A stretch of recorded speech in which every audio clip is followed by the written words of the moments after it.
पूजहि विप्र सकल गुणहीना शूद्र न पूजहु वेद प्रवीणा। जो ब्राह्मण है जिसके अंदर कोई गुण नहीं हो, वो अधर्मी हो, पापी हो, शराबी हो, चोरी करने वाला हो, अगर उसके अंदर कोई गुण नहीं है फिर भी आप उसको पूजा कीजिए। लेकिन शूद्र जिसमें चमार दुसाध धोबी पासी अहिर कोयरी कुर्मी धानुक अगर गुण से प्रवीण है, यानी कि वो पीएचडी स्कॉलर हो, बहुत बड़ा महान विद्वान, फिर भी उसको आपको पूजा नहीं करना है। इस पे चंद्रशेखर जी ने कहाँ गलत बोल दिया, कहाँ छाती पीटने की बात है भाई। तुलसीदास दुबे जिसने रामचरितमानस लिखा है वो कितना पढ़ा लिखा था और उसके पास कितनी डिग्रियां थी, और वो क्या था कि उसने वो किताब लिख दिया और उसकी बातों को लेकर के छाती पीट रहे हैं कि रामचरितमानस का अपमान हो गया। एक धार्मिक ग्रंथ के नाम पे जिसमें कूड़ा करकट भरा पड़ा है, जो लाइन है ढोल गवार शूद्र पशु नारी, उस लाइन में आप ऐड कर दीजिए कि ब्राह्मण, पुजारी, भूमिहार, राजपूत, लाला, ताड़न के अधिकारी। अगर ये शब्द सुनने में अच्छा लगे तो बहुत अच्छी बात है। ढोंगी पाखंडी जो बैठे हुए हैं टीका चंदन लगा के, ये कौन होते हैं धर्म की रक्षा करने वाले? ये नहीं कि वो मंत्री प्रेस कॉन्फ्रेंस कर रहा है विरोध में, वो कर रहा है समर्थन में, और कोई कह रहा है हटाने की बात। ऐसे लोग को बिलबिलाने से कुछ नहीं होगा। सिर्फ ब्राह्मणों को और क्षत्रियों पे उसने दया दृष्टि दिखाई है तुलसीदास जी ने। बिहार के शिक्षा मंत्री प्रोफेसर चंद्रशेखर के बयान के बाद से विवाद बढ़ते जा रहा है। लगातार बीजेपी और साथ ही हिंदू परिषद, बजरंग दल, अन्य जो हिंदू संगठन है, ये मांग कर रही है कि इनको पहले तो पार्टी से निकाला जाए, बिहार कैबिनेट से निकाला जाए और ये माफ़ी मांगे। इसके अलावा परमहंस अयोध्या के एक पुजारी जी हैं, 10 करोड़ का इनाम रख दिया है कि जो जुबान काट करके लाएगा 10 करोड़ इनाम दे देंगे। बात करेंगे, भीम आर्मी के नेता हमारे साथ हैं। भीम आर्मी इस पर अपनी क्या राय रखती है? अमर ज्योति जी, जो सब प्रकलन चल रहा है, आप वाकिफ हैं इन चीज़ों से, भीम आर्मी इस पर अपना क्या राय है? देखिए, चंद्रशेखर जी ने जो कहा है, बिहार के शिक्षा मंत्री हैं, साथ ही साथ वो प्रोफेसर हैं, तो बिना पढ़े लिखे तो उन्होंने कुछ नहीं कहा है। और तुलसीदास दुबे जिसने रामचरितमानस लिखा है वो कितना पढ़ा लिखा था और उसके पास कितनी डिग्रियां थी, और वो क्या था कि उसने वो किताब लिख दिया और उसकी बातों को लेकर के आज पूरे देश में हम देख रहे हैं कि सोशल मीडिया से लेके नेशनल मीडिया के जो पत्रकार हैं वो छाती पीट रहे हैं कि रामचरितमानस का अपमान हो गया। आज मैं देख रहा था कि कोई एक पत्रकार है अमिश देवगन, वो बार बार मतलब जोर दे के वहाँ पे अपने डिबेट में जो बुलाया जिन पार्टी के प्रवक्ताओं को, उनको डिबेट में जब जोर दे के बोल रहा है राजद के प्रवक्ता से, कांग्रेस के प्रवक्ता से, कि आप उनको मंत्री पद से हटाइए। तो ये देखने की बात है कि रामचरितमानस में जो चीज़ें लिखी हुई हैं वो कितनी गलत हैं। मैं आपको 2-4 उसका दोहा चौपाई जो कह लीजिए अगर पढ़ के सुना दूं, आप अगर उसका अर्थ बता दीजिएगा तो आपको समझ में आएगा कि वो महिला विरोधी है, कि किसी जाति विशेष का विरोधी है, कि दलितों का विरोधी है, कि शूद्रों का विरोधी है। वो अगर सिर्फ ब्राह्मणों को और क्षत्रियों पे उसने दया दृष्टि दिखाई है तुलसीदास जी ने। इसके अलावा कोई ऐसा जाति वर्ग विशेष का कोई भी ऐसा नहीं है जिसको उसने रामचरितमानस के माध्यम से नीचा दिखाने का प्रयास नहीं किया है। तो हम लोग चंद्रशेखर जी का इस बयान पे, जो बिहार के शिक्षा मंत्री हैं, पूर्ण समर्थन करते हैं। और उन्होंने जो बातें कही है वो तार्किक बातें हैं, ये फर्जी बातें नहीं हैं, तो हम लोग उनका समर्थन कर रहे हैं। मैं आपको 2-4 अगर आप कहिएगा तो मैं रामचरितमानस का 2-4 लाइन आपको, 2-4 दोहा चौपाई जो कह लीजिए वो आपको सुनाता हूँ। जो सत्य चीज़, हाँ बिल्कुल, जो लिखा हुआ है उसमें। मैं आपको ज़्यादा नहीं, 4 ही आपकी अभी सुनाता हूँ। एक सुनिए, पहला उसमें है, पूजहि विप्र सकल गुणहीना शूद्र न पूजहु वेद प्रवीणा। इसका मतलब आप समझ रहे हैं, विप्र मतलब होता है ब्राह्मण। माने कि जो ब्राह्मण है जिसके अंदर कोई गुण नहीं हो, वो अधर्मी हो, पापी हो, शराबी हो, चोरी करने वाला हो, अगर उसके अंदर कोई गुण नहीं है फिर भी आप उसको पूजा कीजिए। लेकिन शूद्र जिसमें SC ST OBC आते हैं, जिसमें चमार दुसाध धोबी पासी अहिर कोयरी कुर्मी धानुक और जितने भी SC ST OBC की जातियां हैं वो आते हैं, अगर उस वर्ग का व्यक्ति अगर गुण से प्रवीण है, यानी कि उसके अंदर बहुत नॉलेज है, पढ़ा लिखा हो, समझदार हो, बातचीत अच्छा करता, मतलब कितना ज्ञानी हो। हाँ मतलब वो पीएचडी स्कॉलर हो, बहुत बड़ा महान विद्वान हो, फिर भी उसको आपको पूजा नहीं करना है। ठीक है, तो ये किसने लिखा है? तुलसीदास दुबे ने रामचरितमानस में लिखा है। एक हो गया। दूसरा सुनिए, ढोल गंवार शूद्र पशु नारी सकल ताड़न के अधिकारी। अब सोचिए, ढोल मतलब जो ढोलक है बजाने वाला, गवार, गवार मतलब मूर्ख जाहिल जो कह लीजिए, शूद्र मतलब फिर वही कौन होता है? शूद्र मतलब वही SC ST OBC, पशु मतलब जानवर, नारी मतलब महिला, सकल ताड़न के अधिकारी। ताड़न का अर्थ बताया जा रहा है कि देखना या फिर मतलब इस तरह से। तो ताड़न का मैं आपको बता देता हूँ, यहाँ पे ढोल गवार शूद्र पशु नारी हटा दिया जाए और वहाँ पे लिख दिया जाए कि पंडित ब्राह्मण राजपूत क्षत्रिय लाला पुजारी सकल ताड़न के अधिकारी। ऐसे कैसे हो सकता है? तो अगर ऐसा लिख दिया जाए, अगर ऐसा कहा जाए, जिनको जो लोग कह रहे हैं कि नहीं ये लाइन है ये गलत है, इसको मतलब कि गलत तरीके से इसका अर्थ बताया जा रहा है। मैंने सुना कि यहाँ के आचार्य किशोर कुणाल जी हैं, महावीर मंदिर के वो चीफ हैं, वो बिहार में धार्मिक न्यास बोर्ड चलाते हैं। उन्होंने भी कहा कि इसका अर्थ जो है गलत तरीके से पेश किया जा रहा है।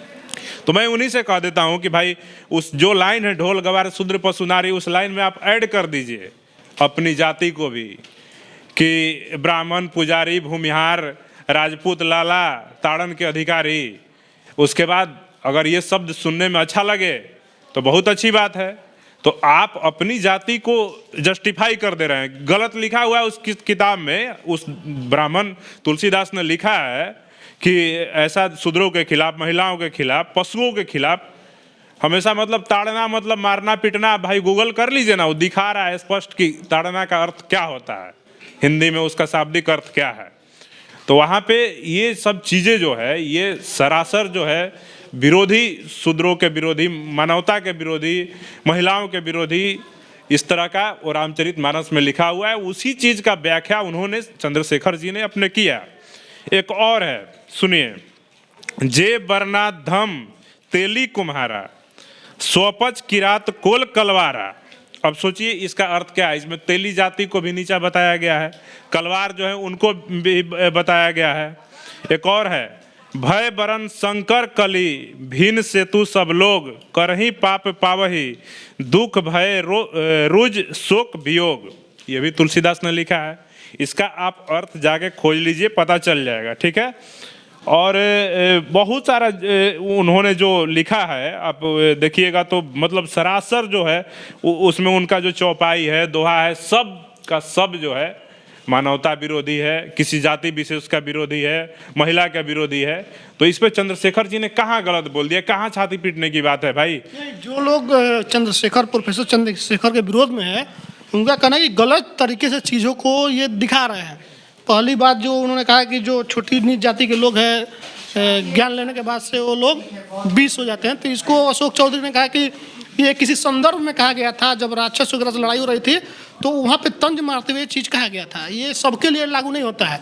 और जो ताड़न आप बतला रहे हैं, इस पर भी कहा गया कि ताड़न मतलब देखना होता है, कि ये लोग देखने के लिए हैं। तो आप तो बोल रहे हैं कि उनको भी जोड़ दिया जाए। तो अब आप लोग क्या चाहते हैं, क्या होना चाहिए? ये इस पे स्पष्ट है कि भाई बिहार में या देश में इस तरह का जो धर्म के नाम पे, एक धार्मिक ग्रंथ के नाम पे जिसमें कूड़ा करकट भरा पड़ा है, उस कूड़ा, फिर आप भी विवादित बोल रहे हैं। नहीं बिल्कुल, मैं तो कह रहा हूँ ग्राम की आस्था उससे जुड़ी हुई है। बिल्कुल आस्था जुड़ी। सुनिए ना, मैं नहीं मानता हूँ, ठीक है, आस्था की बात है जहाँ तक, तो मैं एक बात बता देता हूँ।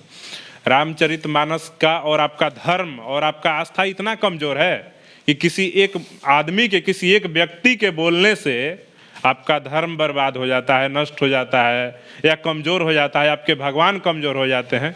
तो फिर ऐसे धर्म में रहने का क्या फ़ायदा है?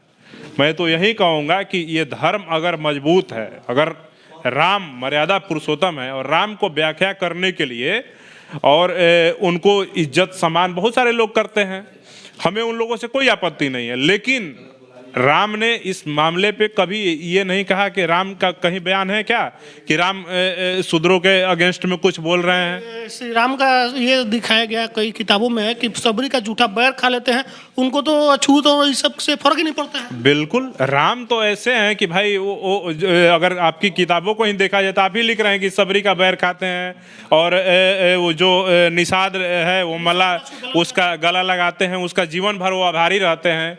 तो राम आपके जो भगवान हैं वो न शूद्रों के साथ भेदभाव कर रहे हैं, लेकिन आप ही जो है आप भगवान का कथा कहानी लिखते हैं तो अपनी किताबों में शूद्रों के खिलाफ, महिलाओं के खिलाफ जो मन में आ रहा है सो उल्टा पुल्टा लिख दे रहे हैं, उनको नीचा दिखाने का प्रयास कर दे रहे हैं। तो यहाँ पे ना गलत है। आप लोगों को आपत्ति श्री राम के चरित्र उन पर नहीं है, जो किताब में चीजें लिखी गई उस पर है। बिल्कुल, राम के खिलाफ हम लोग कुछ नहीं बोल रहे हैं कि राम क्या है नहीं है। राम जहाँ है, और राम अगर हैं तो बिल्कुल वो अपने भक्तों की, अपने धर्म की खुद ही वो रक्षा कर लेंगे। ये ढोंगी पाखंडी जो बैठे हुए हैं टिक्का चंदन लगा के, ये कौन होते हैं धर्म की रक्षा करने वाले? भगवान के आगे इनकी क्या मजाल है कि ये लोग उनके धर्म की रक्षा करेंगे, उनके नाम को बचा के रखेंगे? अगर भगवान में शक्ति होगी तो खुद कभी नहीं खत्म होंगे। वो एक किताब उनकी धर्म की रक्षा करेगा क्या? तो मैं सरासर कह देता हूँ कि जो ये देश की जो मीडिया है, जो मेन स्ट्रीम मीडिया है, लगातार जो इस पे बिलबिलाए हुए हैं, छाती पीट रहे हैं कि इनको बर्खास्त किया जाए मंत्री जी को, तो मैं सीधे कह देता हूं कि ऐसे लोग को बिलबिलाने से कुछ नहीं होगा। अगर आपका भाई, मैं कह देता हूं कि अगर आपका धर्म इतना मजबूत है तो आपके किसी किताब पे किसी व्यक्ति के बयान देने से आपका धर्म खत्म नहीं होगा, आपके भगवान का मान सम्मान खत्म नहीं होगा। हम लोग मजबूती से चंद्रशेखर जी के बयान के साथ हैं और उसका समर्थन करते हैं, क्योंकि जो किताब में गलत चीज़ें लिखी गई हैं उसका विरोध होना चाहिए। आप ये चंद्रशेखर अभी शूद्र हैं इसलिए ना उनका विरोध हो रहा है। अगर यही बात राहुल संकृत्यायन का किताब आप पढ़े हैं, वो भी एक पंडित ब्राह्मण थे, राहुल संकृत्यायन की किताबें आप पढ़िए, उन्होंने भी इस देश की जो धार्मिक किताबें हैं उसके खिलाफ, उन्होंने अंधविश्वास और पाखंड के खिलाफ मोर्चा खोला हुआ है अपने किताबों में। अगर उनका विरोध करके दिखाए कोई, काहे नहीं? कोई राहुल संकृत्यायन का ब्राह्मण समुदाय से ही आते थे, कोई ब्राह्मण उनका नाम काहे नहीं लेता? हम लोग तो उनको हमेशा सम्मान करते हैं, पूजनीय मानते हैं। तो ये पूरा का पूरा जो है प्रोपेगेंडा चलाया जा रहा है। बेहतर होगा कि इन सब मुद्दों को साइड हटा करके बिहार में विकास का काम हो और बिहार की जनता के बेहतरी के लिए कुछ ऐसा काम हो कि जिससे बिहार में विश्वविद्यालय बन जाए, अस्पताल बन जाए, बिहार के जो शिक्षा से वंचित जो लोग हैं, झुग्गी झोपड़ी में रहने वाले लोग, उनको शिक्षा मिल जाए। इस पे बात विचार होना चाहिए। ये नहीं कि वो मंत्री प्रेस कॉन्फ्रेंस कर रहा है विरोध में, वो कर रहा है समर्थन में, और कोई कह रहा है हटाने की बात। तो ये जो निजी राजनीति है नहीं होनी चाहिए और इस पे विवाद की कोई बात ही नहीं है। हम लोग बिल्कुल रामचरितमानस में जो दोहे, जो चौपाई, जो भी लिखा हुआ है, जो शूद्रों के खिलाफ हो, महिला के खिलाफ हो या किसी भी वर्ग विशेष के खिलाफ हो, उसका हम लोग विरोध करेंगे। बाकी जो आपकी प्रतिक्रिया कमेंट बॉक्स में लिखिएगा। फेसबुक देखते हैं वीडियो को शेयर कीजिएगा, यूट्यूब देख रहे हैं चैनल को सब्सक्राइब कर लीजिएगा। धन्यवाद।